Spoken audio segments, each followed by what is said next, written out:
Mga kapuso, posibleng maulit ang maulang panahon sa ilang lugar dahil pa rin yan sa shear line, hanging amihan at localized thunderstorms. Sa datos nga ng Metro Weather, may mga pag-ulan bukas sa ilang bahagi po yan ng Bicol Region, Quezon Province at Mimaropa. Posibleng mga malalakas sa pag-ulan lalong-lalo na dito sa Bicol, Mindoro Provinces at sa lalawigan ng Palawan. Halos buong araw naman ang ulan sa malaking bahagi pa rin po yan ng Visayas. Yung mga nagkukulay orange at kulay pula dito sa ating mapa, ibig sabihin, yan po yung makakaranas ng mga matitinding pag-ulan kaya naman doble ingat.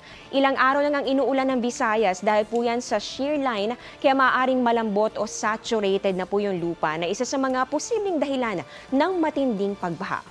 Yung shear line mga kapuso, nabubuo po yan sa pagsasalubong ng mainit at malamig na hangin.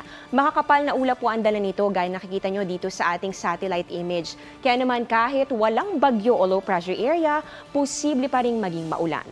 Sa Mindanao, may ulan sa Zamboanga Peninsula, ganun din dito sa Sulu Archipelago. Sa umaga po yan, pero pagsapit ng hapon mas malaking bahagi na po ng Mindanao ang makakaranas ng maulang panahon. Sa Metro Manila, mababa pa sa ngayon ang tsansa ng ulan pero magdala pa rin po ng payong kung lalabas ng bahay bukas. At yan ang latest sa lagay ng panahon. Ako si Amor La Rosa. Ito ang GMA Integrated News Weather Center. Maasahan anuman ang panahon.